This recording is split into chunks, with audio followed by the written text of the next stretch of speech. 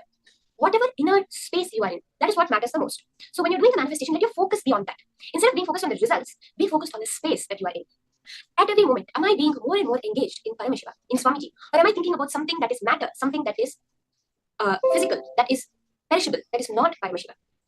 Go into that space and make the manifestation happen from there. See, whatever comes up, whether it is that, oh, I did not manifest, I was not able to manifest. If that is what is coming up, surrender that also at Paramashiva's feet. See, the only life within you is Paramashiva. So understand that whatever you are perceiving can only be Paramashiva's manifestation. There cannot be any other manifestation. Swamiji asks, do you mean to say that there's something greater than Paramashiva? Because if something other than Paramashiva exists, that means it must be something greater than Paramashiva. But that cannot be possible because only Paramashiva exists. That is why when we talk about God, we say he is omnipotent, he is omniscient, and he is omnipresent. He is there everywhere. So just keeping that space, let's see, whatever may be happening, it is Paramashiva's manifestation. So did you all verify with your partner? You can post whatever Paramashiva has revealed to you. Post your manifestations. Even if you got one color correct, you got one shape correct, the position of a certain item correct, understand it is Paramashiva's manifestation. Celebrate it as Paramashiva's manifestation. That is the space we hold during manifestation. Swamiji says very beautifully that anything in life requires only your Ichha Shakti, no Kriya Shakti. What does that mean? That your will, your desire to manifest it is more than powerful enough to make it happen. Any action does not need to be put the effort to do. Your wish to do it is more than enough to make all the actions happen around you. After that, you need the Kriya Shakti only to celebrate it. That Ichha, that desire, that will you have to manifest powers is more than powerful enough to manifest your reality, to manifest the powers of Paramashiva. After that, you only need your action, your will, your focus, your engagement to enjoy it, to celebrate it. With this context, let us move on to the next powerful cognitions from Swamiji on the vastness of gender within Hinduism. 11 genders, not just one, not just 2 or 3 genders. There is 11 genders in Hinduism. Swamiji, in this session, will guide us through how we can experience complete gender completion with this knowledge of 11 genders. Let us now enter into these powerful cognitions from Swamiji.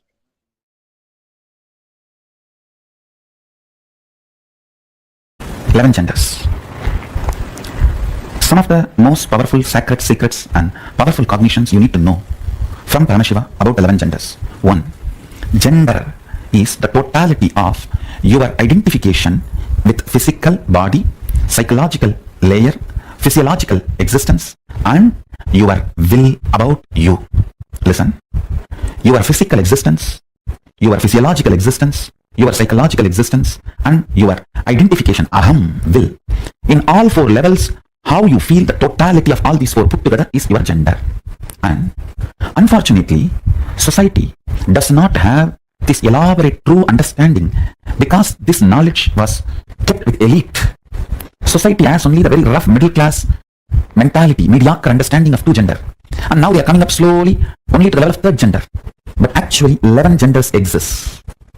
The various permutation combinations of your gender identification in the physical level, physiological level, psychological level, and will, aham, the individual conscious level. So understand, when Hinduism, Vedas and Agamas asks you to be a celibate till the age of 21, the purpose is for you to realize in physical level what is the gender with which you feel comfortable.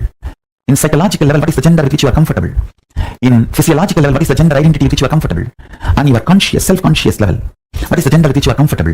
Exploring it, understand, one of the biggest problem is till 21, if you allow somebody to explore you, or if you explore somebody, you collapse into the wrong identification due to powerless cognitions, and you build a wrong gender identity. Understand? Whether you feel oversexed or undersexed, womanizer or suppressed, any powerlessness or complication in the level of sex and sexual fulfillment or sexual desires, sexual guilt, and any problem you go through with the sex fundamentally starts with gender identification. I tell you, when your gender is properly identified, all the sexual problems just melt down. 3,000 problems sexologists have created can just melt down if you just diagnose your gender. That's all, nothing else. Please understand, multiple disorders related to eating can be cured completely. Multiple disorders related to drug addictions can be cured completely just by gender identification. Do not, first thing, just say no to society and society labeling you in any gender. If you are below 21, decide not to allow anybody to physically explore you and never explore another physical body. Wait. Understand? Gender identity is like a mercury. It cannot be kept even in golden pot. It can be only kept in stone vessel. Only after 21, your system becomes a stone vessel.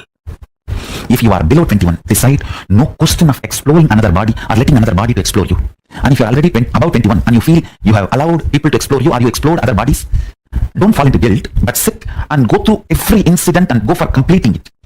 I'm telling you, you need to cognize your will. The aham tries to play with your multiple possibility, multiple permutation combination. Sometimes it tries to be physically male and physiologically female and psychologically gay. Sometimes it tries to be psychologically male, physiologically female and physically gay. It just tries multiple permutation combinations. Explores itself during those periods. You just need to be with yourself. 3 worst things are done to you by society. First, trying to push you into 3 or 4 genders they are recognizing. Like pushing you into either male or female or lesbian or gay. That's one of the biggest crime done to you. Second, not letting you understand that they don't have the ultimate solution. They are ignorant, but trying to push their off, unverified, not time-tested, non-foolproof understandings, ideas, concepts, cognitions being pushed into you. Forced to die. Basic truths about life. Your gender identification. Your will, when it is doing all the trial and error of the gender identification, it should be given freedom. Freedom to be celibate. Understand?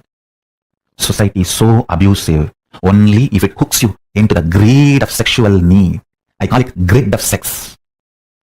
You can continue to be exploited. Diabetes is grid. The first 21 years till you find your identification and your beautiful alignment of the gender, which is the true integrity with which your physical, physiological, psychological existences feel complete.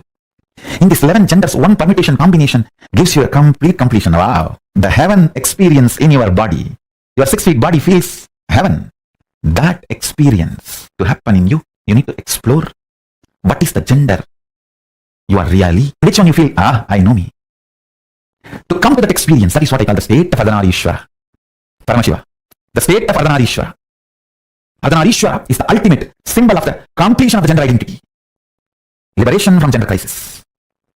It's a beautiful form Paramashiva takes to show the completion of the gender identity. If the integrity between physical, physiological, psychological components of you is not achieved about your gender identification, whether you are oversexed or undersexed, you will be constantly struggling. If you are undersexed, you will have so much of struggle in your dreams. If you are oversexed, you will have so much of trouble in your psychology space. Understand? Whether you are aggressive or passive, if your psychology is also prepared and integrated to physiology and physical component, along with hormonal pressure, you will build tremendous love and responsibility, care for the other person. End of the act will not be falling down, it will be falling into the intimacy. Every level, your gender identification matters. Understand? Whether you are a womanizer or nymphomaniac, it doesn't matter. Whether you are a sannyasi or sannyasini, it doesn't matter. What matters is, do you feel inside your body, your integrity, your physical, physiological, psychological components, do they feel integrated about your gender identification? Your physical identification. That means just a simple medical examination, nothing else. Physical examination, nothing else. But physiological identification, you need to look in whenever you feel excited, or you more in kama or moha. Understand, both of them are different. In kama, you just want to manifest the reality of you and the other person or persons involved in your life. In moha, you just want to exploit everyone for your pleasure. There are two different things. In kama, you are very sure you want the completion for everyone involved. In moha, it is all about you feeling complete. I should not use the word complete, you feeling relieved. Listen carefully. Whenever your physiology is pressured, if your psychology feels kama, it is integrity. You will be such a beautiful being. Whenever your physiology feels pressured and your psychology feels moha, you will just be exploitative. It will be more or less like a masturbation with another body or a rape. That's it. Understand? The reflection of Paramashiva in you, Pratyagatma Chaitanya, the individual consciousness, as a freedom to align your gender identification in the level of psychology and physiology and physical, all three. I wanted to make a statement. By your willpower, you can change your gender completely in physical. All you need is aligning. And when I say aligning, I don't want to say in physical, physiological, psychological, you need to feel the same gender identity. No, you just need to identify what you feel. That's all. If you identify, you will know why you are feeling what you are feeling, why you are behaving the way you are behaving. Understand? Realizing blind spot is curing blind spot. Nothing else. Realizing why you are behaving the way you are behaving, why you are doing the way you are doing, why you are saying what you are saying, liberates you. And once again, I wanted to thank everyone for being here. Today's subject for the panel discussion is gender equality, past, present, future. Sanatana Hindu Dharma, the Hindu civilization, oldest surviving civilization of the earth,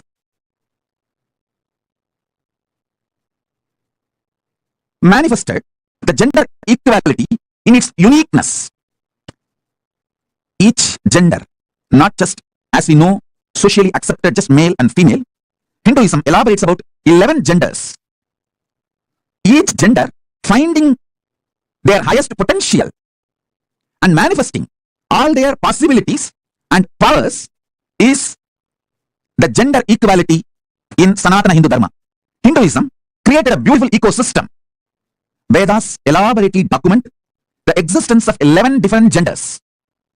And all the 11 different genders were given an amazing possibility by the Hindu ecosystem. Hindu civilization manifested a beautiful ecosystem where all the 11 genders reached their peak possibilities and powers. Main commonly known two genders, male, female, have been given methodology, science, to manifest their full potential, manifest all their possibility and powers. This is the way gender equality is presented in Hindu tradition from the ancient times. I am putting it on record. The past, gender equality in the past, how it was thousands and thousands of years before, in the great, enlightened, ancient, only surviving, oldest Earth's civilization. We have elaborate documents about the 11 genders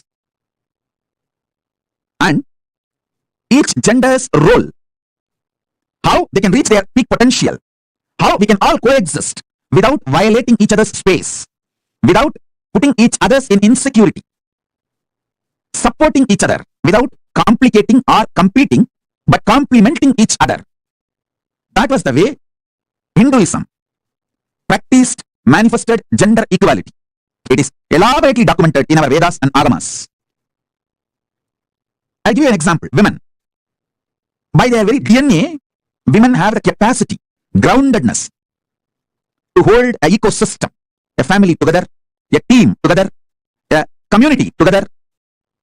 So keeping something very stable, keeping it together and making it functional. Women have their own intuitive intelligence in that field. So Hinduism creates an ecosystem for every woman to manifest that possibility, that power. This knowledge is documented and transmitted from generation to next generation just through the DNA. Hinduism has a great unique style of Varnashrama Dharma. Please understand. I want every one of you to understand.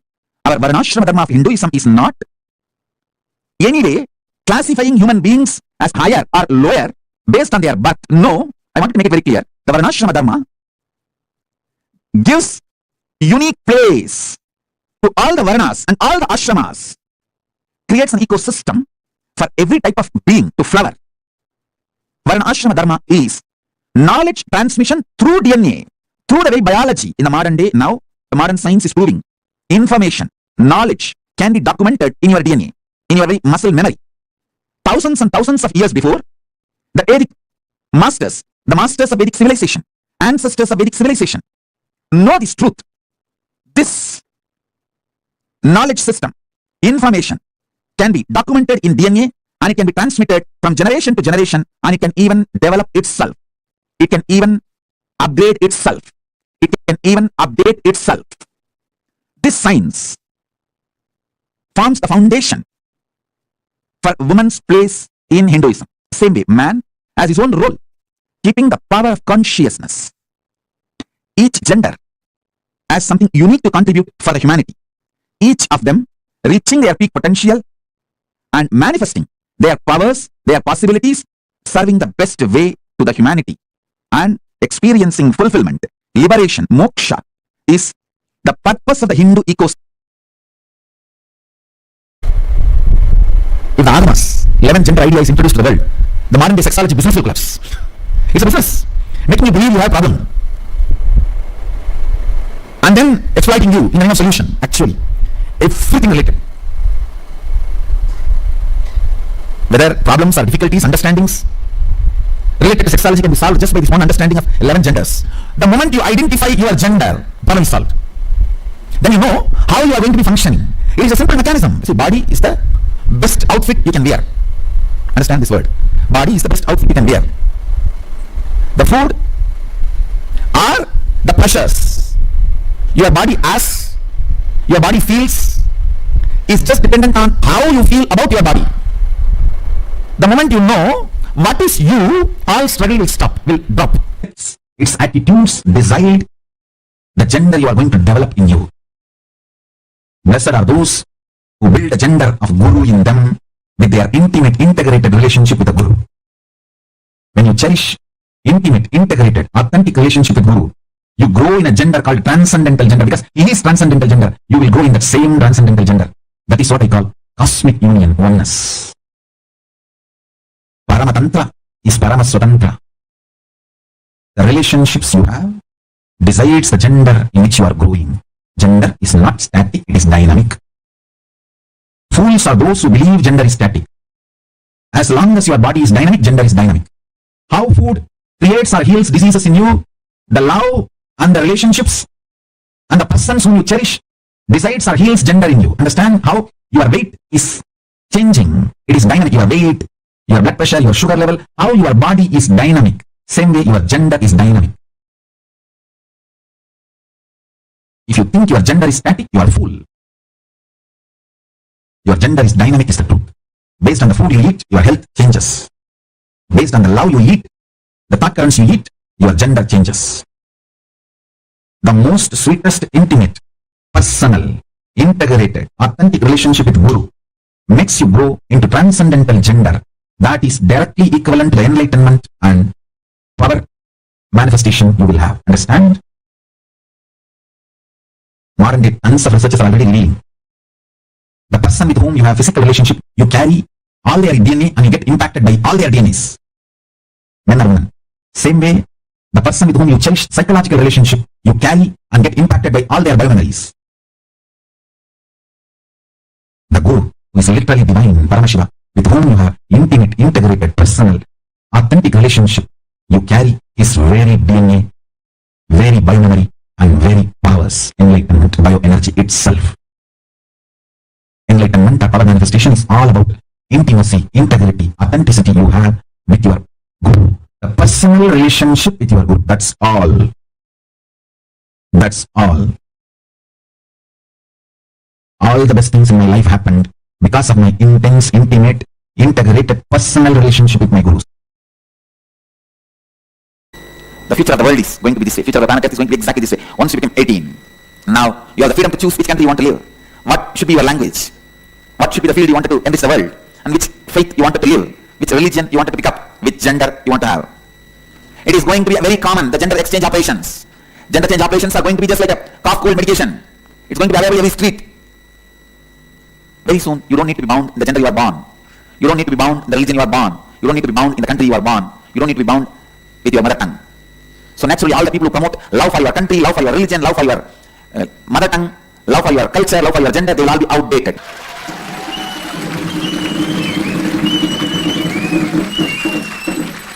Because politics thrives on constantly making you love the things which you don't need to love. Constantly generating, forcing the pseudo-love. Why do you need to love a language? Tell me. Language is just for communication. Over. If you know what the other person is saying, if the other person knows what you are saying just, and he understands, that's over. Language is just for communication, not for becoming fanatic and dying. Religion is just for enriching yourself and others, not for just killing each other. Country is part for country concept, so that we create better and better infrastructure and enrich the universe, enrich the world. But instead, we build more and more weapons in the name of defense and kill each other. The concept of language, concept of country, concept of religion. Just see how many billions of people we lost on the planet Earth and all their intelligence.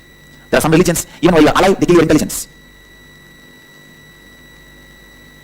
So understand, the future should be the religion, language, gender, and country. All these should be just openly available. We are not born to live in one corner of the world. We are citizens of the planet Earth.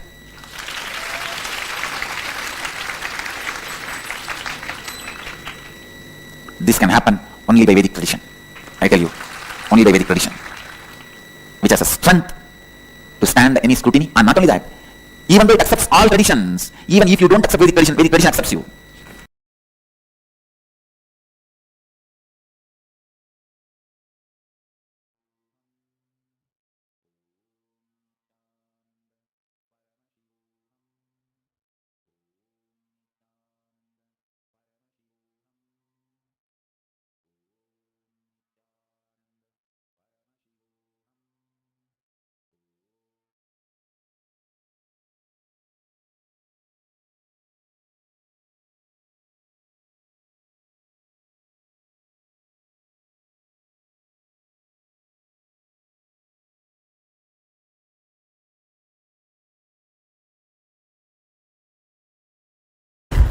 Some of the most powerful sacred secrets and powerful cognitions you need to know from Paramashiva about 11 genders. 1.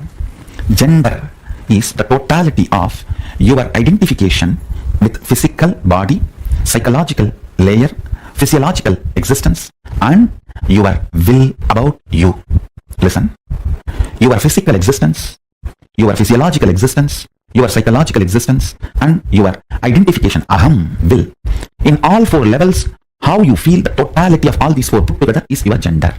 And unfortunately, society does not have this elaborate true understanding because this knowledge was kept with elite. Society has only the very rough middle class mentality, mediocre understanding of 2 gender. And now they are coming up slowly only to the level of 3rd gender. But actually 11 genders exist.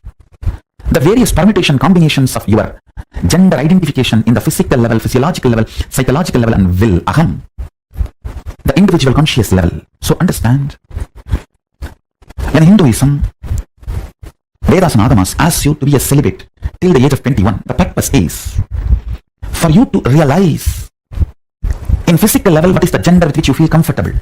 In psychological level, what is the gender with which you are comfortable? In physiological level, what is the gender identity with which you are comfortable? And your conscious, self-conscious level, what is the gender with which you are comfortable? Exploring it, understand, one of the biggest problem is, till 21, if you allow somebody to explore you, or if you explore somebody, you collapse into the wrong identification due to powerless cognitions, and you build a wrong gender identity, understand? Whether you feel oversexed or undersexed, womanizer or suppressed, any powerlessness or complication in the level of sex and sexual fulfillment or sexual desires, sexual guilt, and any problem you go through with the sex, fundamentally starts with gender identification. I tell you, when your gender is properly identified, all the sexual problems just melt down. 3,000 problems sexologists have created can just melt down if you just diagnose your gender, that's all, nothing else. Please understand, multiple disorders related to eating can be cured completely. Multiple disorders related to drug addictions can be cured completely just by gender identification. Do not, first thing, just say no to society and society labeling you in any gender. If you are below 21, decide not to allow anybody to physically explore you and never explore another physical body. Wait. Understand? Gender identity is like a mercury. It cannot be kept even in golden pot. It can be only kept in stone vessel. Only after 21, your system becomes a stone vessel. If you are below 21, decide no question of exploring another body or letting another body to explore you. And if you are already above 21 and you feel you have allowed people to explore you or you explored other bodies, don't fall into guilt, but sit and go through every incident and go for completing it. I'm telling you, you need to cognize your will. The aham tries to play with your multiple possibility, multiple permutation combination. Sometimes it tries to be physically male and physiologically female and psychologically gay. Sometimes it tries to be psychologically male, physiologically female and physically gay. It just tries multiple permutation combinations. Explores itself during those periods. You just need to be with yourself. 3 worst things are done to you by society. First, trying to push you into 3 or 4 genders they are recognizing. Pushing you into either male or female or lesbian or gay. That's not the biggest crime done to you. Second, not letting you understand that they don't have the ultimate solution. They are ignorant, but trying to push their off, unverified, not time-tested, non-foolproof understandings, ideas, concepts, cognitions being pushed into you. Forced to digest basic truths about life. Your gender identification. Your will, when it is doing all the trial and error of the gender identification, it should be given freedom. Freedom to be celibate. Understand? Society is so abusive only if it hooks you into the greed of sexual need. I call it grid of sex. You can continue to be exploited. The first 21 years till you find your identification and your beautiful alignment of the gender, which is the true integrity with which your physical, physiological, psychological existences feel complete. In these 11 genders, one permutation combination gives you a complete completion. Wow! The heaven experience in your body. Your 6 feet body feels heaven. That experience to happen in you, you need to explore what is the gender you are really, in which one you feel, I know me. To come to that experience, that is what I call the state of Ardhanarishvara.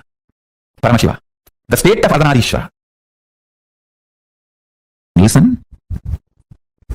If the integrity between physical, physiological, psychological components of you is not achieved about your gender identification, whether you are oversexed or undersexed, you will be constantly struggling. If you are undersexed, you will have so much of struggle in your dreams. If you are oversexed, you will have so much of trouble in your psychology space. Understand? Whether you are aggressive or passive, if your psychology is also prepared and integrated to physiology and physical component, along with hormonal pressure, you will build tremendous love and responsibility, care for the other person. End of the act will not be falling down, it will be falling into the intimacy. Every level, your gender identification matters. Understand? Whether you are a womanizer or nymphomaniac, it doesn't matter. Whether you are a sannyasi or sannyasini, it doesn't matter.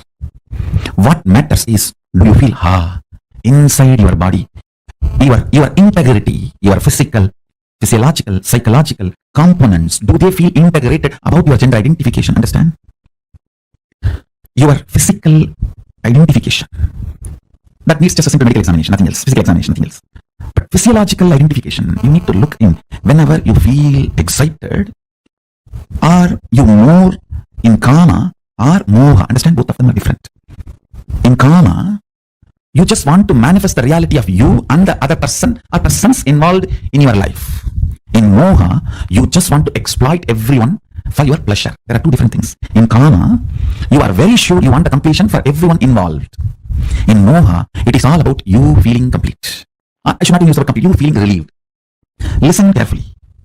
Whenever your physiology is pressured, if your psychology feels kama, it is integrity. You will be such a beautiful being.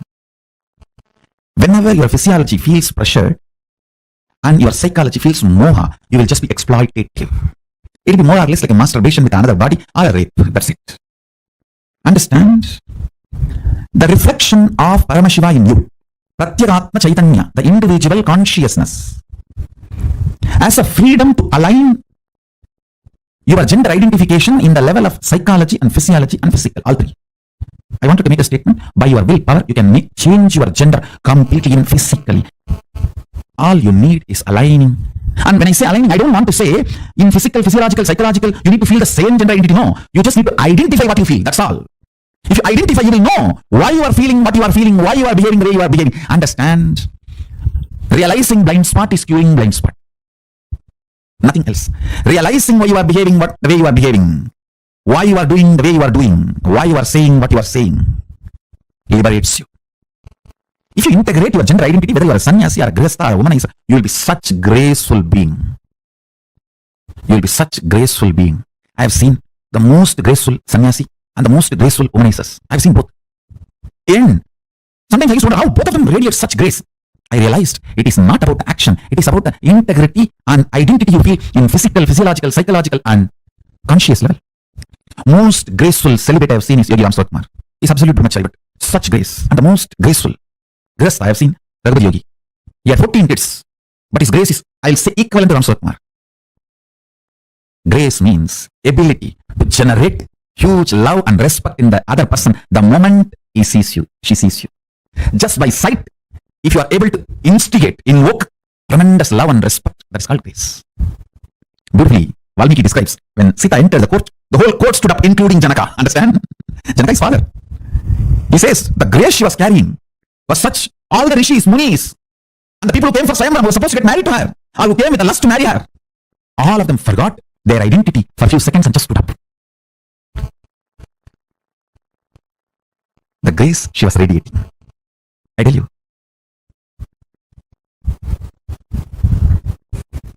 I want to get into the details. All the mood swing women suffer and feeling exploited, women feel, is just because their three layers are not integrated. Physical, physiological, psychological does not feel the same gender identity. There is a mismatch. There is a confusion. That is why women feel disgraced every time they enter into a sexual act and come out. They feel exploited, tortured, abused. Listen. All you need is aligning. And when I say aligning, I don't want to say in physical, physiological, psychological, you need to feel the same gender identity. No, you just need to identify what you feel. That's all. If you identify, you will know why you are feeling what you are feeling, why you are behaving the way you are behaving. Understand? Realizing blind spot is curing blind spot. Nothing else. Realizing why you are behaving the way you are behaving, why you are doing the way you are doing, why you are saying what you are saying, liberates you. See, when your Kundalini is awakened, fundamentally, first thing will happen is your identity about you for the purpose for which you took the body. It will create you. It will create you. Then you are given a freedom to alter and align your body as you want. Understand? Swatantra, ability to handle yourself first, then the number of choices second. In Hindu tradition, Swatantra first, choices next. If the Swatantra does not grow first, directly choices are given. Depression is life. And I wanted you guys to know, all the fellows who talk about the so-called freedom in the modern way of thinking, the modern lifestyle, I tell you, it is absolute false. Where all you don't need freedom, you are given freedom. Where all you need freedom, you are not given freedom. It is like the cow has been put inside a cage, only the face is allowed to move, and you go, see, the face can go up, down, right, left, center, 360 degree, it can rotate. What amount of freedom? That is modern society. And the cow grazes freely in wild forest. That is Hindu tradition. And that cow is given the intelligence what to eat and what not to eat, and even if it eats poison, it will not get into its system. Please understand, Swatantra is much, much higher than the freedom based on choices. Freedom defined by the choices, freedom defined as choices, is too low than the Swatantra defined by the Hindu tradition. Recently, I was conducting sessions for a group of people on brahmacharya. You will be surprised. In that class question answer, almost 90% of the people say they don't feel the gender they are supposed to be feeling as their body. 90% of the people, not a joke, understand. 90% of them are saying we are not feeling the gender we are supposed to feel as per the society, the body in which we are. I think it's little more than 90. Fortunately, they are having understanding about brahmacharya as per Sadashiva's instruction. The first instruction, as I said, 9 months. No physical sexual activity. And practicing completion means the power manifestation. Second instruction, every morning have neem juice, every night a black betel leaf with a little pachakapur, the raw camphor, a pinch of raw camphor. This too, herb. If it can be programmed by the master and given, that is great. Even if that is not possible, offer it to Sadashiva's deity or Sadashiva Mandala and take. These two instruction can do so much of healing, I tell you. All the toxins gets accumulated in your system because of sexual abusal. Pornography means sexual abusal done to you by you, sexual abusal done to you by others. Both accumulates toxins in your system. That can be cleansed. The detoxification can happen by these two. Morning neem juice, night black betel leaf with a pinch of camphor. This can detoxify your body and reveal your original gender to you. Understand? This is what the story, Meenakshi's story says. When she saw Sadashiva, the third breast disappeared and she realized her original gender.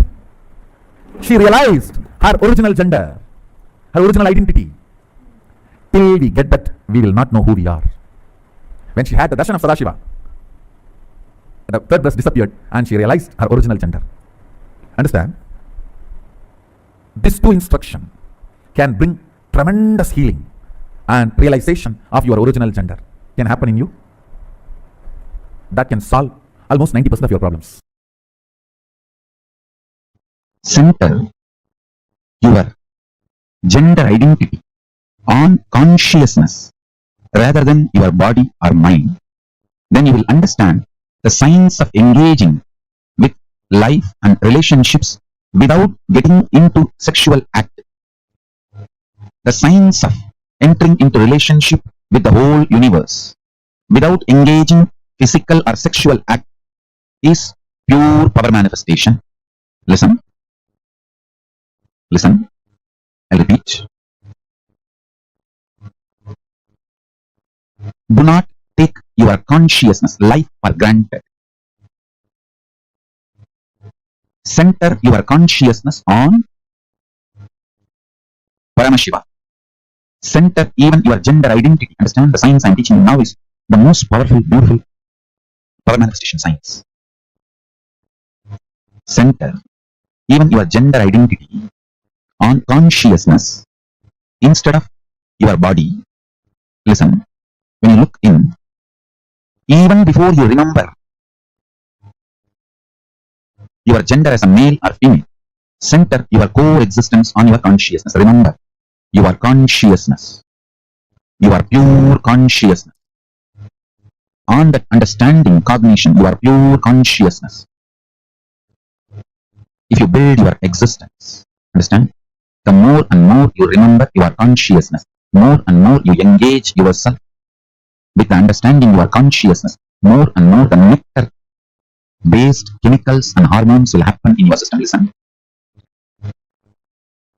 The everyday living process of your body, your inhaling, exhaling, breathing, digestion, all this can be either amritatva, nectaric, or they can be aging, growing old. Listen carefully. You need to understand the functioning of your body is centered on the ideas you cherish about you. The more you cherish, you are based on your body, the more you will engage with gender identities. Then that leads to more and more of bondages, needs, greeds, fears. More and more you center yourself as consciousness, more and more your taste for life gets mature. Understand? When you start remembering your consciousness more and more, your identity will not be based on gender. Cognizing yourself consciously. From that cognition, your consciousness, when you approach your physiology, it engages itself in the space of Paramashiva, means immortality, nectar, amritatva, all the life processes like breathing, inhaling, exhaling, eating, digestion, all engagement with life, whatever your body goes through, everything starts happening towards immortality, being filled with amrita, nectar. Understand? When you remember your consciousness, even your gender identity is built such a way, you do not seek to engage with a sexual relationship with every being you see or everything you see. Please understand. Gender identity built based on consciousness knows how to engage with every person and everything without sexual relationship, sexual activity, but able to engage. That is what I call power manifestation. Listen. If you engage between two bodies, it is sexual act. Even you possessing a gold jewelry, a gold, is a sexual act. A matter working with matter always is sexual act. When you establish yourself as consciousness and being conscious, you build your identity and engage with life. Everything becomes power manifestation. I'll tell you, signs of having relationship with the whole universe without engaging into sexual act is power manifestation. All life negative attitudes and aptitudes and tendencies, powerful conclusions, cognitions are the parasites sitting inside your biomemory. Let me repeat. All life negative attitudes, aptitudes, tendencies, powerful conclusions, powerful cognitions are the parasites sitting inside your biomemory. The parasites inside your biomemory triggers them. The most beautiful way of working and detoxing your biomemory is 1200 long breath every day. 1200 long breath and working on your sexual identity. If your sexual identity becomes life positive, maybe in further satsangs I give you deep insights how your anger shrinks you from your sexual identity. All gender bias, people who are homophobic or any phobia you carry related to sexuality is parasite sitting in your biomemory, and that is life negative. When I see a hill, when I see a tree, when I see sea, ocean, I feel exactly how I feel when I see each one of you.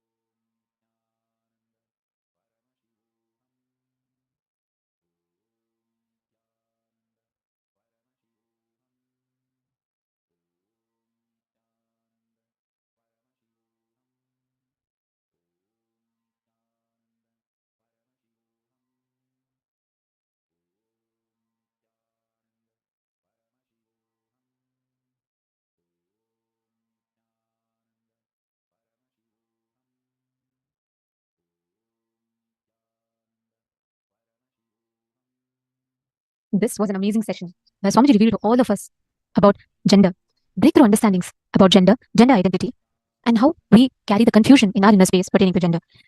I request every one of you to take a few minutes and please post in the chat, what did you understand throughout this whole session? What did you click with? What did you understand? I request all of you to please take a few minutes.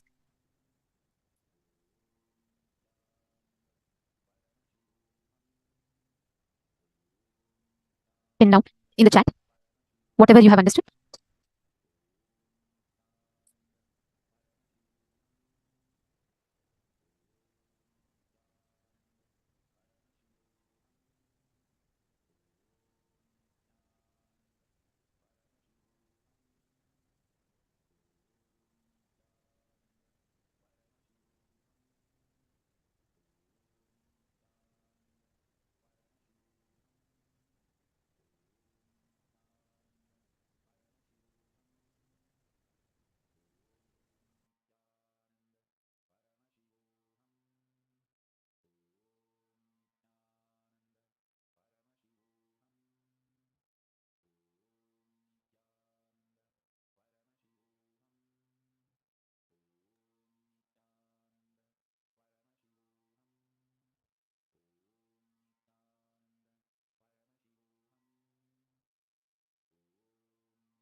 What Swamiji revealed in this session is a very, very important truth. The understanding about gender that we all carry is so limited based on the false cognitions, false ideas that we have collected about gender-based identities from the various different way that society induces these understandings into us. We all always think that, okay, there are only 2 genders. There are 11 genders in Hinduism. Gender. The whole gender has got nothing to do with our identity. Gender is only like how our body has clothes, right? Just because the cloth has no more value other than just to cover your body. Same way, gender is a clothing for our body. That's all. It has no further value. Gender does not have any stronger values than just giving you the experience for you to experience life through a particular manifestation. That's all. Please understand, gender does not have any value or importance in our life. Yes, Mary Claire is saying 1200 deep breaths a day. Yes, not just respiration. No? So we all take 1200 respirations a day. But Swamiji said the deep breath, when your air that you're inhaling and exhaling is deep and long, that will give you the experience of manifesting the ultimate gender.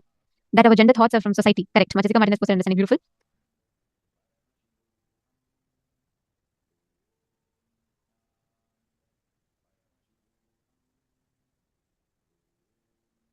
Yes, I see many of you have posted your understandings. I'm just seeing, and Masudan Pani has posted too much of options for society. It would be very useful if used in right way. Okay, very nice.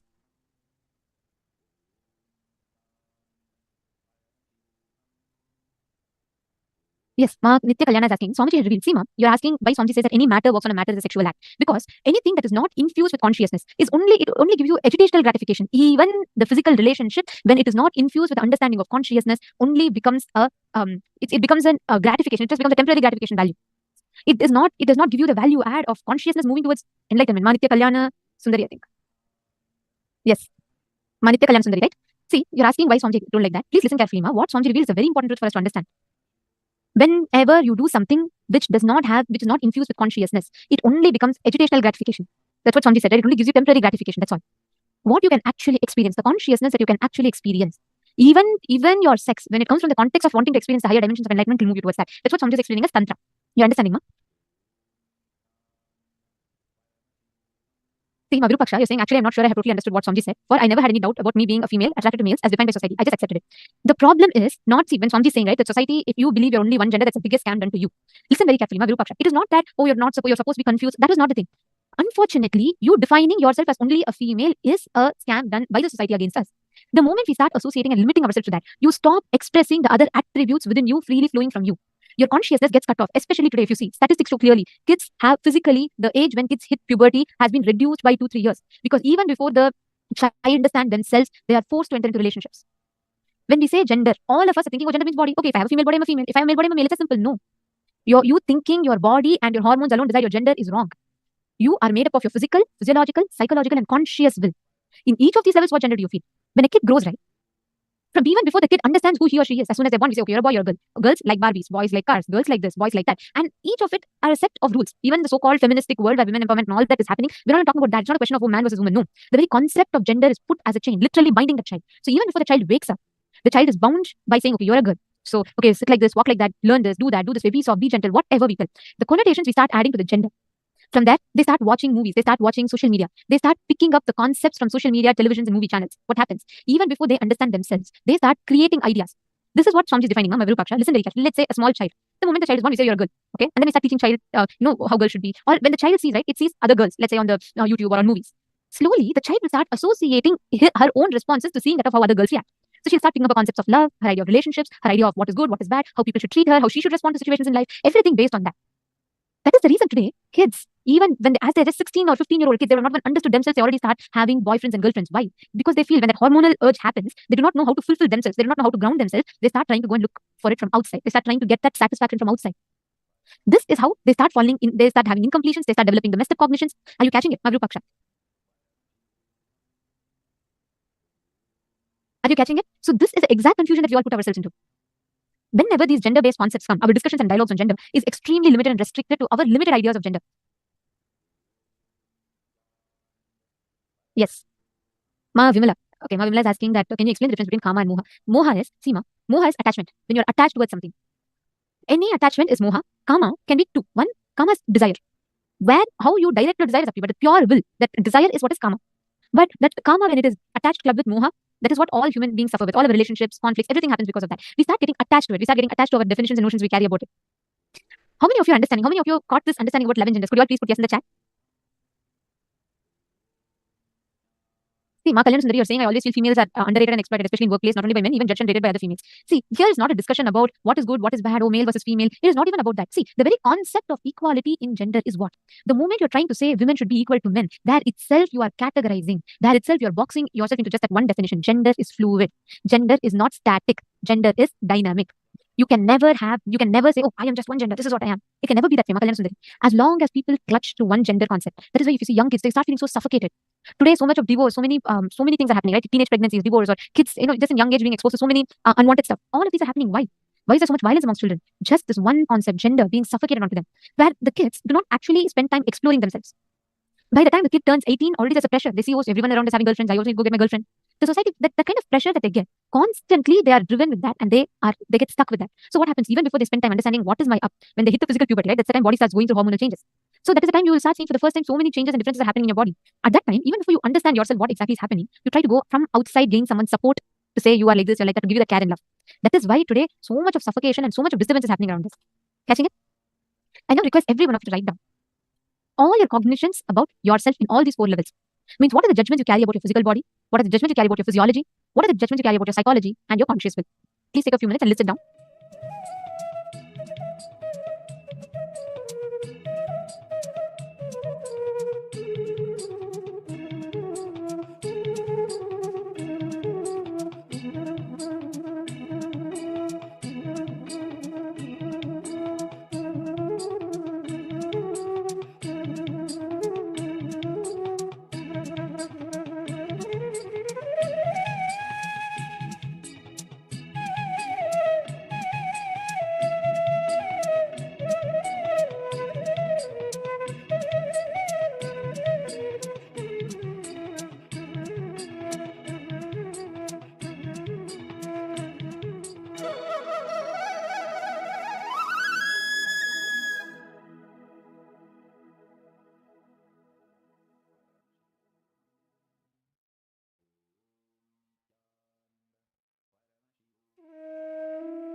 Let's understand this a little more deeply. Actually, there's a very, very beautiful exclusive session on this Swamiji has given to us, where Swamiji explains about how to identify our gender in these 4 levels. And this will be very exclusive only for the Paramashivoham level 3 participants that are on YouTube, that are on Zoom with us.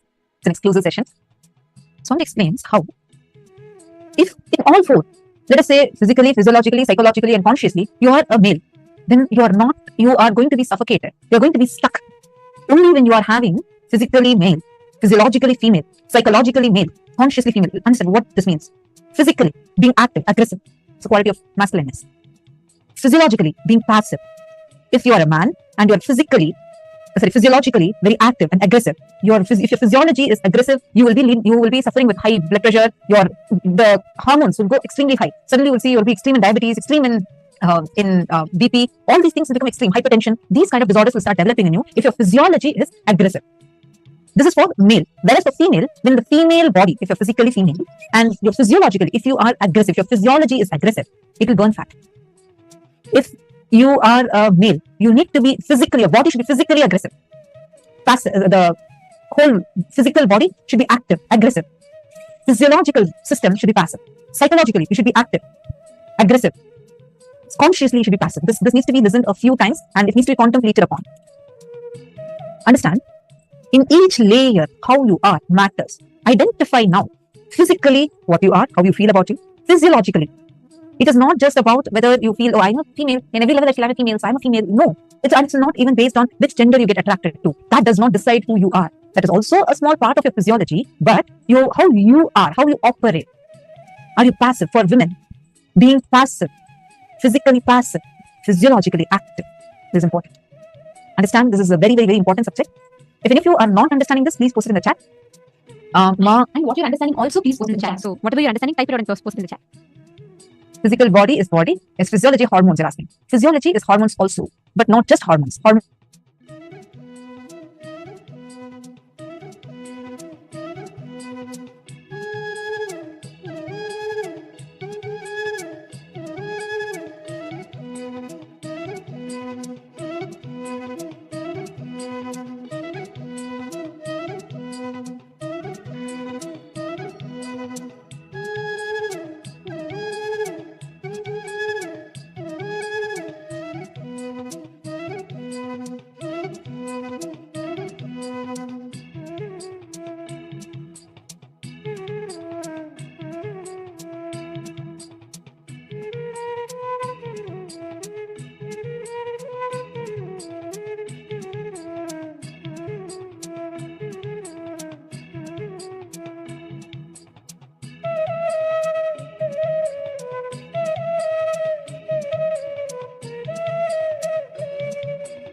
Have all of you understood? Firstly, apologizing for the technical glitch. As we were talking, the video froze and all of you had the inconvenience. I apologize for the technical glitch.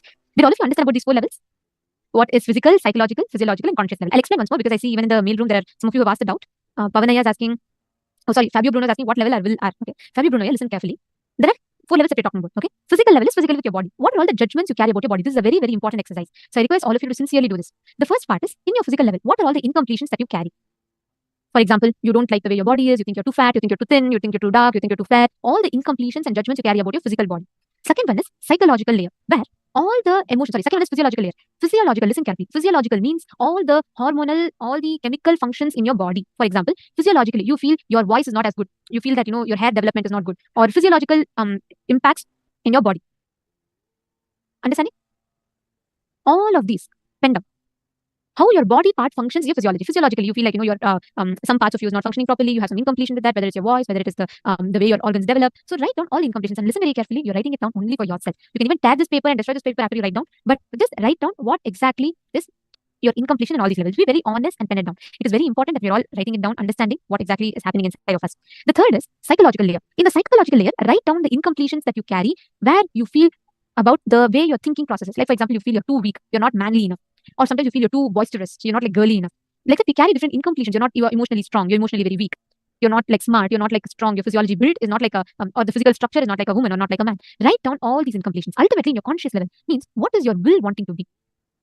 I request every one of you to first acknowledge. Have you all understood? If you all understood, can I please request every one of you to put yes in the chat? This is a very, very important exercise. This is going to define the initiation we're all going to receive today. It's a very important exercise.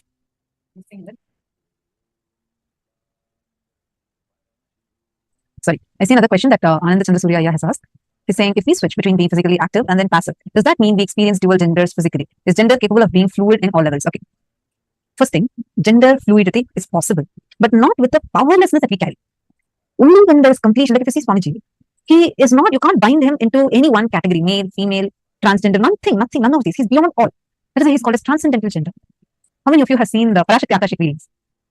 You see the extraordinary grace that Swamiji radiates as Parashakti. But you will see by Swamiji can just, like sometimes you will feel the intense ferociousness, and sometimes you'll feel such a motherliness. You feel like physically itself Swamiji will look like a mother. How many of you have seen that? How many of you have felt that?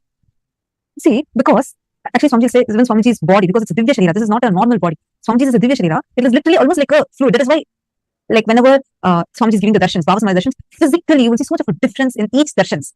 See, now we are having all 64 forms. All these 64 are forms of Paramashiva. But now when you see the darshan as Parandama, Shri Krishna, Swamiji looks so different. You'll actually find there's a difference. You can just see a picture and identify, oh, this is Krishna darshan, oh, this is Devi darshan. How many of you felt like that before? Right? That now understand this carefully. That is because gender fluidity exists. It is possible, but only from completion. You won't even feel like you're restricted. You will feel like you're radiating. Now, what does this restriction mean? Because see, these concepts, you need to understand this. It's a very, very, very subtle cognition. You need to listen to it a few times even to understand what Swamiji is saying.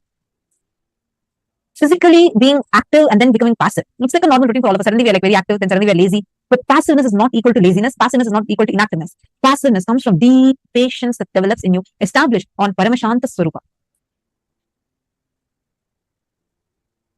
Now, you will see, whenever you're physically aggressive, that's good for a male body. Physically being active, aggressive is good. Physiologically, you should be passive. Then you will live long life.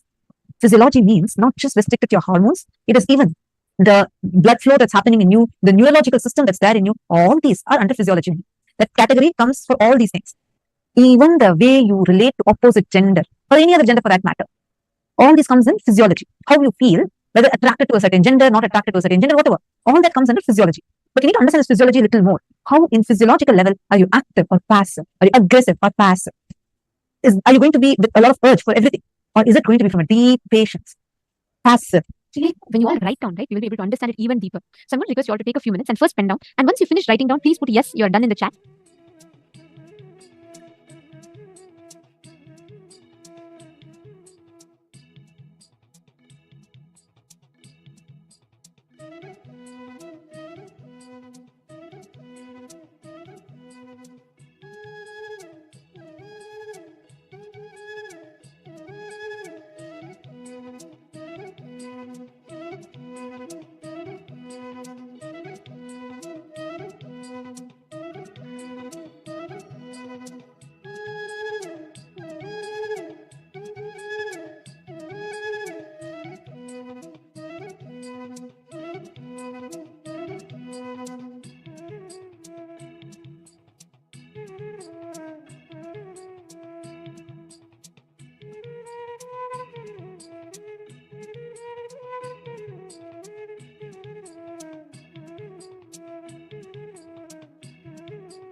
So you have written this down.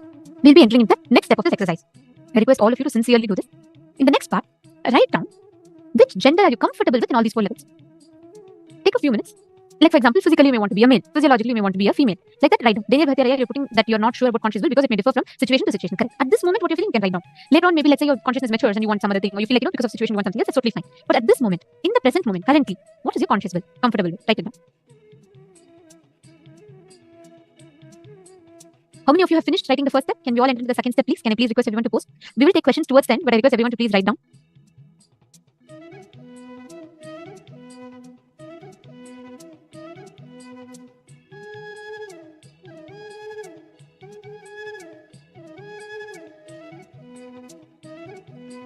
God.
You all have completed this step. Can I please request you all to post in the chat that you're done if you finish this step? Now, we're going to be entering into the next step, which is more important to understand about the gender identity that you carry. See, the gender does not just constitute the levels that we associate with in each of these layers. It also is made up of the ideas and notions you built about physical relationships, sex, your sexual identity. All of these put together forms your experience of relationships, your gender. Now we're going to be entering into the next part of this exercise. I request all the participants, if you're all done, could you all please put done? Mahongzu, gender is, that's what I said. You're asking if gender is fixed or fluid. Gender is dynamic. Gender is not static. Like Swamiji revealed, gender keeps changing. You cannot have one same gender. You can never have the same gender. But the gender that you're all talking about is very different. The gender Swamiji is talking about is completely different definition. We are just talking about, oh, physically my body is same throughout my life. How can it change? How can I say I'm not the same gender? No. Every moment of your life, what is the gender that your body carries? Your consciousness, physical, physiological, psychological, and conscious layer carries, decides. So it changes. See, Magru Paksha, it is in multiple times, multiple levels, for various different reasons you would have developed that, which is what we need to attend to. Okay, now listen very carefully. In the next part of this exercise, we are going to be understanding about our ideas of sex and sexual identity. What we carry as the concepts or ideas that we carry. I request every one of you to take a few minutes and understand this one truth. All the multiple permutation combinations of what you carry in each of these levels vary. Now, your first decision is to go and do completion intensely. Intensely go back. All the combinations inspire you to explore others' body or allow others to explore your body. Write it down. And after exploring the physical relationship, the kind of cognitions you had, take a few minutes. Please pen this down. Pen down all the kind of side effects and after effects you had, the confusions and suffocations you had. Please take a few minutes. I request every one of you to pen down sincerely. This is a very, very important part.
If you have finished writing, please put yes in the chat.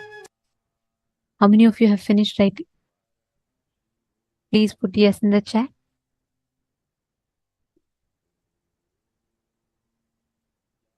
Yes.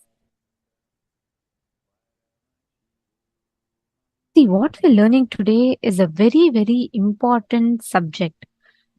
Because the way we relate with life, the way we relate with ourselves, everything is dependent on the cognitions, the ideas that we carry.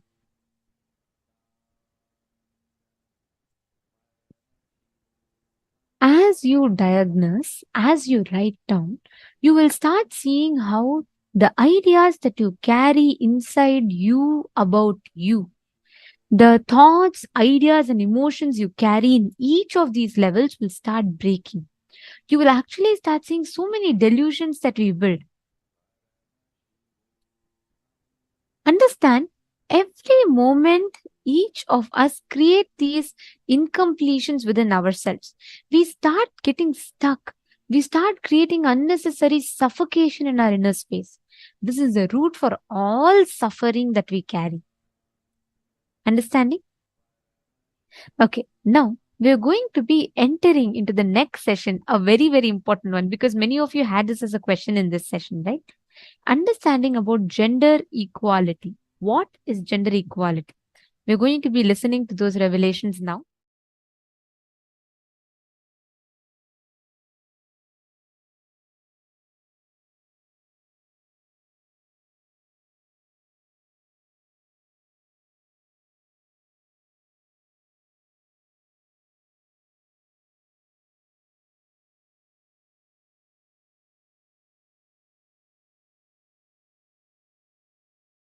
Making man as just a consumer by brainwashing him is just a body, and the truth reality that he is a consciousness is being taken away from him. I tell you, when the truth, your consciousness is taken away from you, bull is reduced to bullock. You are castrated to be consumer, just a consumer. Your education castrates you just to be a clerk.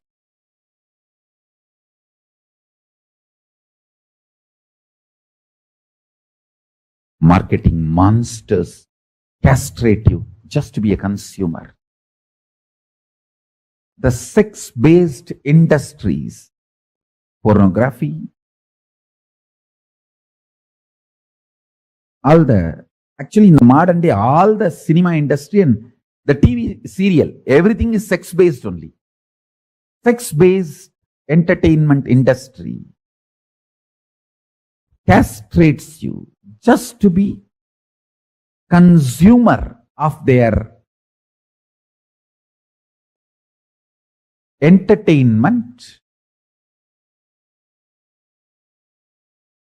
Actually, it is not even aimed at educating you properly with the right principles of sex. No. Like many of these theme parks all over the world is not designed for kids. It is designed for adult kids. Adults who are still kids in the mentally. And many of the entertainment theme parks are not designed for kids. They are designed for the adults who are still mentally enjoying their childhood or mentally kids.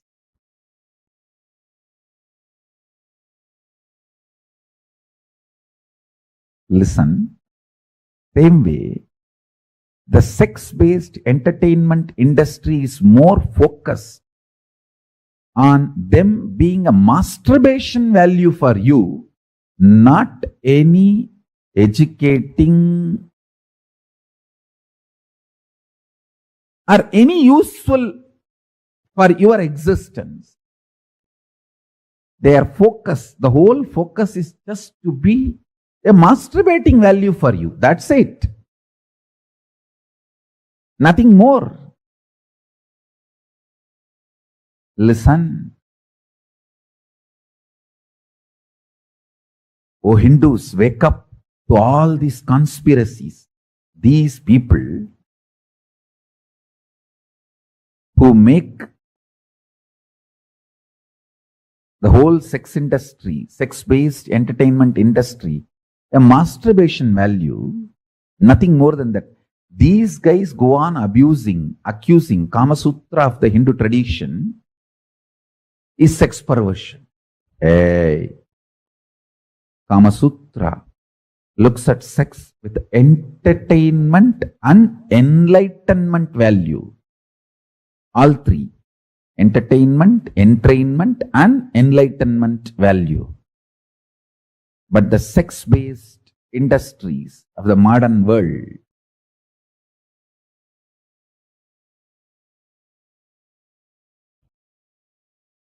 pornography, the whole movie industry, and the TV serial, all of them, I can say one more clear word. They are not even interested in being entertainment or entrainment or enlightenment. They are trying just to be a masturbation value, enslavement value. How they can enslave you, that's all is their goal.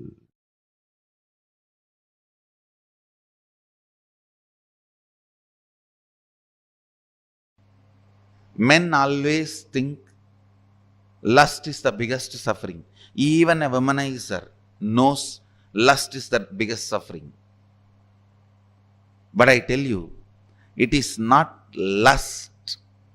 It is the ideas of male, female, and the suppression you carry in your muscle. That is the real suffering.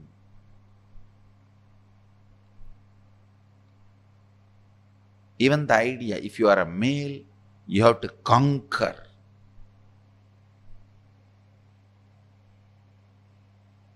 Most of the womanizers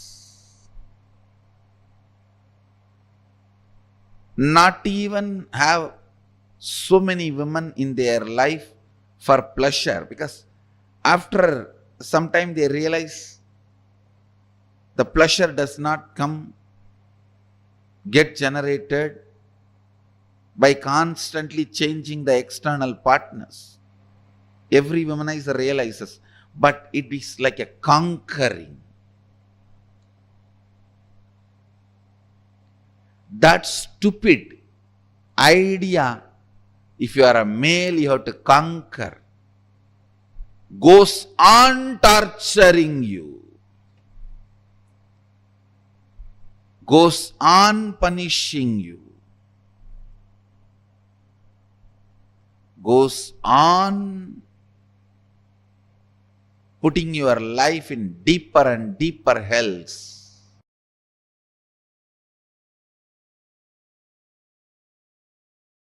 All Vedagamic truths leads you to absolute peace and powerfulness. Because every Upanishad starts with Shanti, ends with Shanti. We call it Shanti mantra itself. There will be always few lines with Om Shanti Shanti Shanti. It's called Shanti mantra. There are around 60 Shanti mantras throughout all the 4 Vedas, used in multiple places.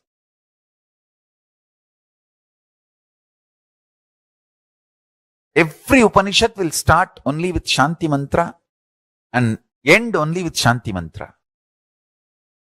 Because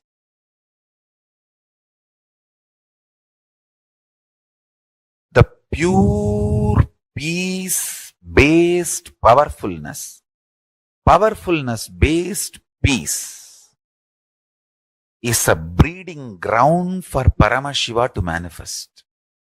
That is why from the time immemorial, our masters always went to forest.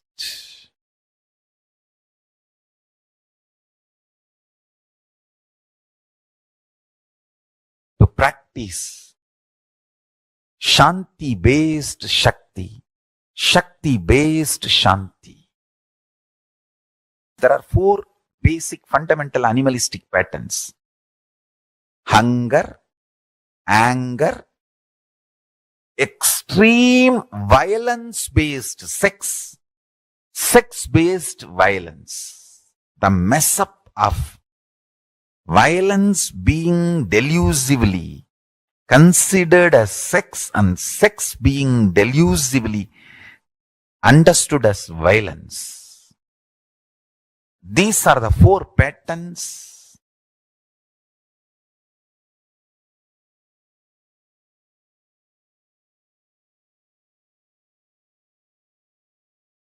animalistic. Detox yourself from that. You can see funny thing.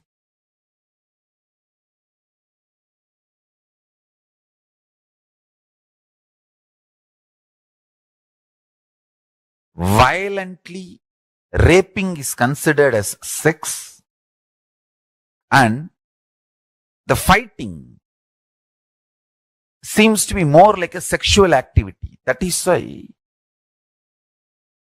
the porn addicts enjoy this fight-based sex, sex-based violence, violence-based sex. One misconstrued as other and deluded into other is animalistic patterns.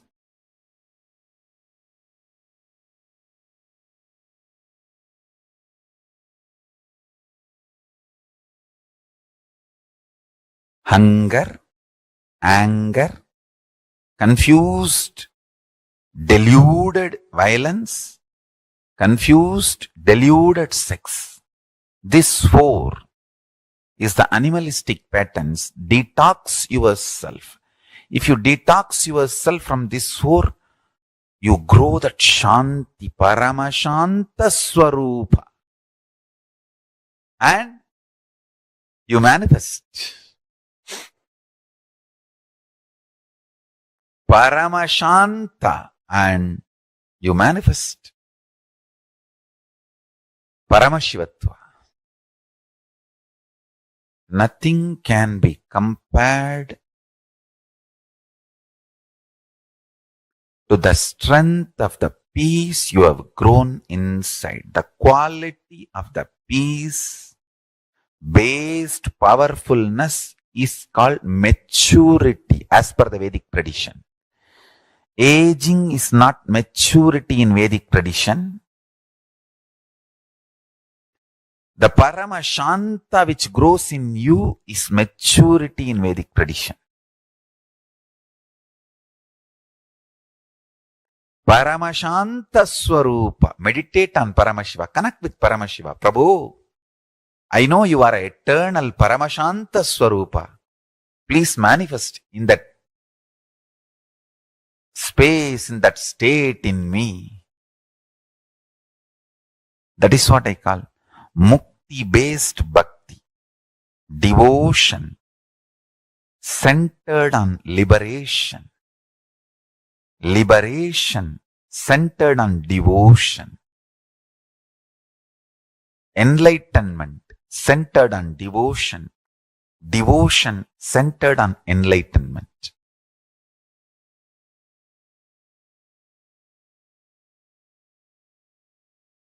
One important thing you need to understand, why we disrespect body. First thing, we have the idea about beauty. We always have some model in our mind. So we try to become that model. When you have somebody as a model, you don't have a deep respect or love for your body. You don't feel comfortable with your body as long as you have some model. You try to become that model. You try to do makeup, or you try to behave, or you try to live like that model person. As long as you have model, you will not be happy unto yourself. You are beautiful to yourself. Why should you bother? Why should you care for some other model? If he is beautiful or if she is beautiful, it is for him, not for you. Your body is the closest mechanism available to you. Even if he is beautiful or she is beautiful, it is his body. It's not your body. Why should you have hatred to your body by getting attracted to that body? Most of the time, when you feel attracted to some model, you start hating your body. You also want the same kind of body. You also want same type of body. So naturally, you create tension in your body. From the young age, you are taught to become like somebody. You are given so many fantasies, so many ideas. You should look like this person, you should look like that person. This is the idea of beauty, that is the idea of beauty. The ideas about beauty enters into your mind and you start disrespecting your body. You start misbehaving with your body. The moment you think, you feel somebody else is beautiful, you want to become like him or like her. Avoid and drop the ideas somebody is beautiful and somebody is not. You are enough unto yourself. You are enough unto yourself. You are beautiful for yourself. Why should you bother somebody else's beauty? Why should you bother about somebody else's body? First thing, feel totally homely with your body.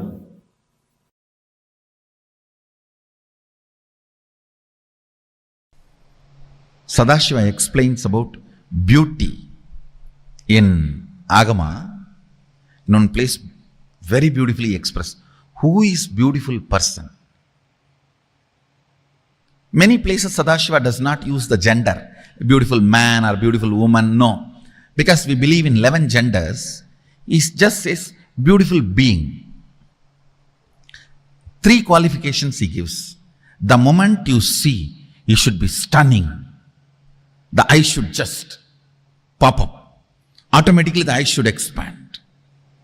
That's the first. Listen carefully. The moment you see, eye should just pop up. That's stunning. Second,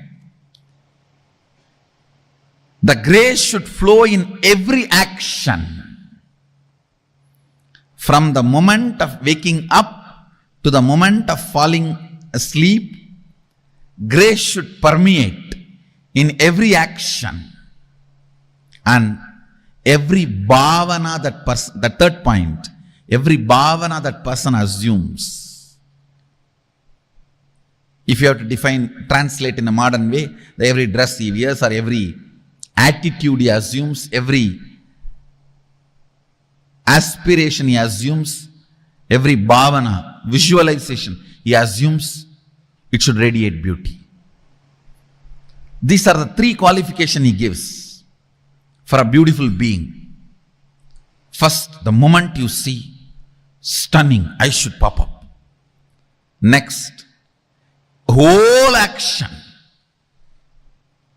sitting, standing, dancing, eating, sleeping, everything should permeate that beauty, grace. Third, every attitude he assumes, means whether he wears jewels or dresses up or no jewels or any aspect, anything should fit. Even if these 3 qualities are expressed, don't be diverted by what is expressed. Look in who is expressing. Understand. Don't be diverted by what is expressed. Look in who is expressing. When you look in who is expressing, you become Jivan Mukta. Look in who can express this. Look in who is expressing this. Even the most beautiful things, sun and the moon and the nature and the ocean, the hill, amazing, beautiful beings, powers, best visualizations, extreme beauty of flowing Ganga, extraordinary beauty of standing Himalayas, whatever. All these visualizations, all these forms, don't be diverted by what is shown, but see who is showing. Understand? The world, my world. For example, you see a mountain. Mountain is the world, and that peace or a mood it creates in you is my world. Whether in the world or my world, don't be distracted by what is seen and perceived. See who is perceiving in the my world. You will achieve the Atman. You will achieve the superconsciousness. See who is showing all this. You will achieve the Sadashivatva. Whether in the world you see who is showing this, or my world you see who is perceiving this, you will achieve Sadashivatva. You will achieve the ultimate. You will achieve the Shivoham Anubhuti. You will achieve the Atmajnana. You will achieve the Brahmajnana. You will achieve the ultimate enlightenment. In both, enjoy both. Don't be distracted by it. Enjoy powerfully, but know it. The source is what matters, not the experience. Source is what matters, not the superficial. Source matters, not the superficial. Always put your attention on the source. If you are putting your attention on superficial, both your eyes will enjoy. If you are putting the attention on the source, your third eye will enjoy. Your third eye will be awakened. That will enjoy. External or internal, let your third eye enjoy always. Understand? Still, I have not seen any modern day beautician or the people who work on these beauty industries explain beauty in such a precise way like Sadashiva. What a definition. After defining, he says, look at the source who is showing, because that is too beautiful which cannot be described. If the expression itself is this beautiful, then how the experience will be?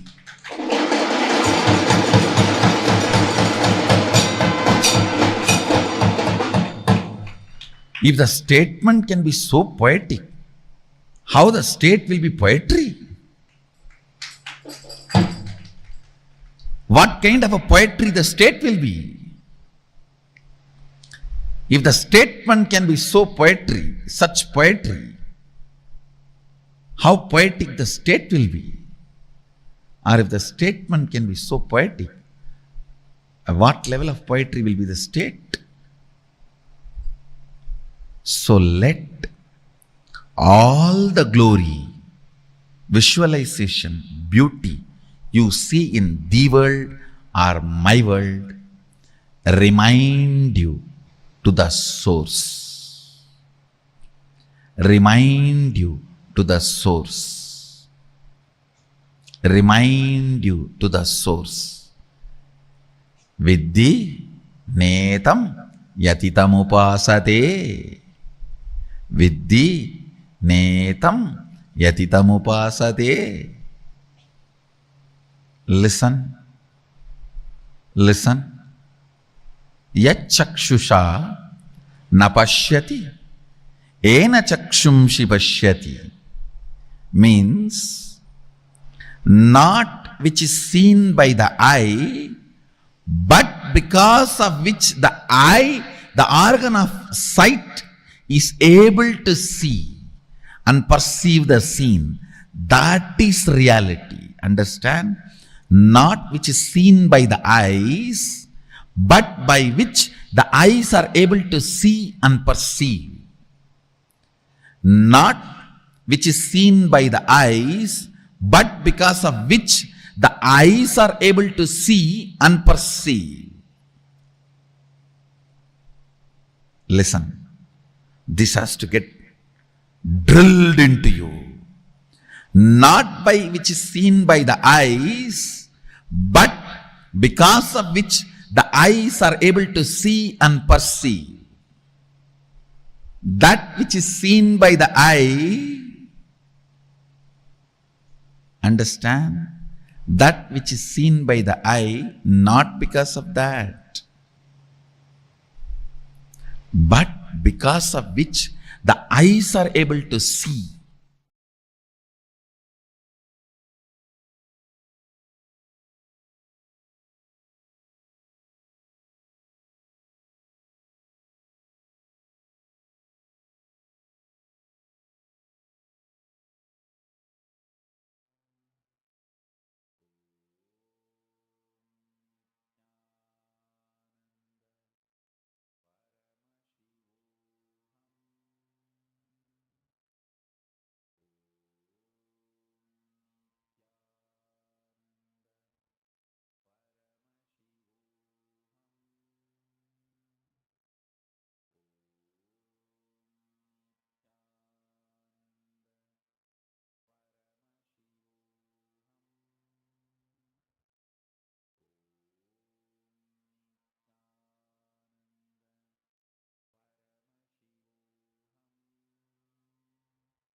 Gender equality. Swamiji gave a completely new definition for it altogether.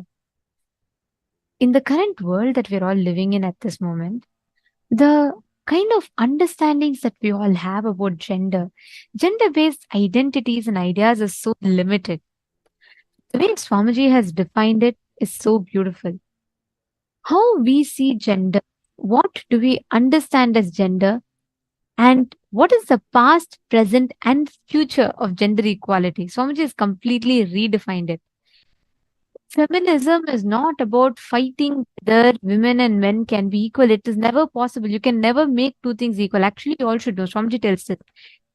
Getting equality is the violence. You can never make two people equal. That means you're either going to suppress someone from expressing their peak potential, or you're going to make someone change into something else that they're completely not to express their peak potential. There's no template for what is called the perfect human being. Swamiji tells each human being is unique. Running behind perfection can simply not work. There is no such thing as running behind, oh, okay, let me become perfect, let me become my best. It is not possible that way. The idea of I am not enough for myself, the idea of, oh, this is not right, I'm not beautiful enough, this is like this is like that. All these cognitions we carry within ourselves about the identity of gender, all of these have a big role to play in the way we look, perceive, experience, and understand life. And that is what all of us, every one of us, are experiencing, understanding, and learning about. In our life, the more we try to bring equality, we are trying to cut everything into a mold which is not possible. You cannot say, you cannot call giraffe elephant, you can't call a fish and a fox and say all of you climb a tree, then only you're best. Of course not. Just because an elephant can't climb a tree, you can't say the elephant is not talented, it's not useful. Equality is violence. Swamiji tells each one of us are gifted with our ability, unique way. God is not an engineer, he is an artist. Continuously, life creates again and again and again different opportunities for us. You can never try to look equal. You can never try to, you see, we should just be complete about what we are and make sure we're working on experiencing that completion. Understand, there's a very beautiful story that Swamiji tells, a funny joke that Swamiji tells about aging gracefully. A 60-year-old lady who is not willing to age gracefully spends all her husband's income on lipstick, makeup, miracle, anti-aging products from her head to toe, and as many as, spare parts as possible. And this happens because once she's having a near-death experience, she happens to meet God at that time. So she asks the God that tells, okay, this is not the time for you to die. You can go back to your body. Then she's surprised. She says, how much more time do I have to live? The God says, you have 50 more years to live, so you can go back. The lady is surprised. She said, what? I have 50 more years to live? Why waste my life? She takes all the money from her husband. She starts doing touch-up, makeup, lipstick, plastic job, all this. She spends money left, right, and center on the surgeries and plastic surgeries and everything. Then after all that, finally she comes out perfect. She does, a brow lift and age, trying to anti-age everything. And she comes out as soon as she finishes all these procedures, steps out of the hospital, she's run over by an ambulance and she dies on spot. Then she goes to God. She's surprised. She says, what? How can this be possible? God, you told me I live 50 more years. And then the God looks at her and says, oh, it is you? I recognize it was you. So you were run over. And we all try to fight against, we all want to be that perfect shape, perfect size, perfect beauty, perfect standards. It is simply not possible because there's no such thing as everyone being equal. Each one of us are unique expressions, manifestations. So the point here is we all have to be complete about what we are, complete about who we are. Today, this is what all of us are going to be receiving as initiation through the Akshara Matrika's initiation. We're all going to be receiving this very special gift today. And very, very soon, we will be having the darshan. So let us all get ready for that.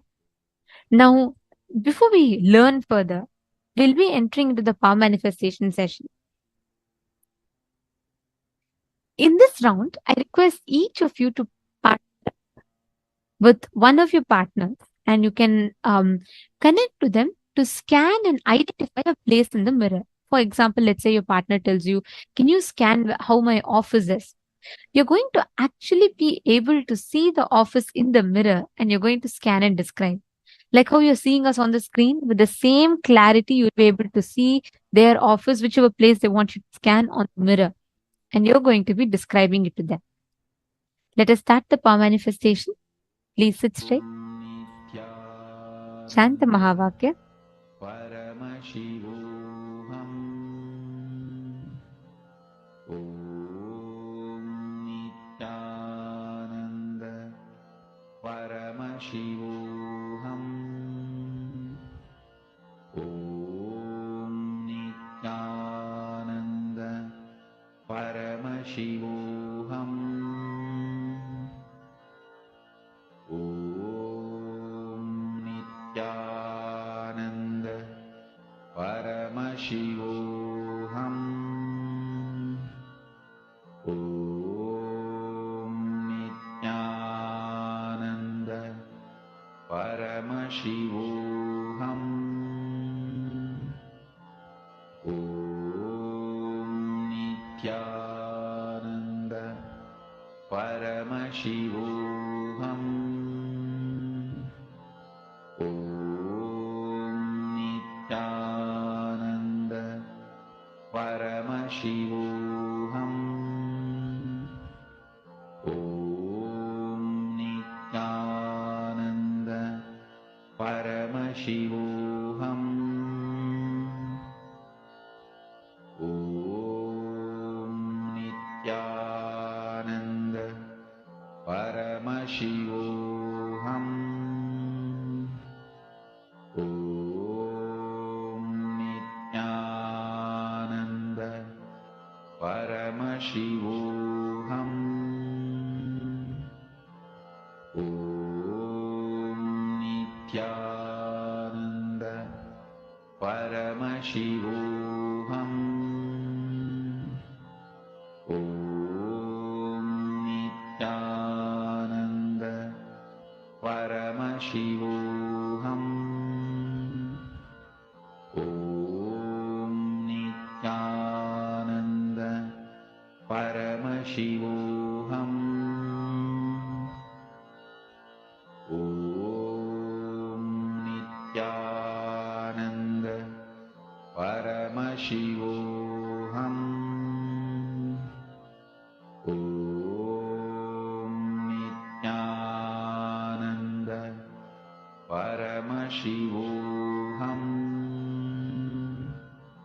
Om Nityananda Paramashivoham. Om Nityananda Paramashivoham. Om Nityananda Paramashivoham. Om Nityananda Paramashivoham. Om Nityananda Paramashivoham.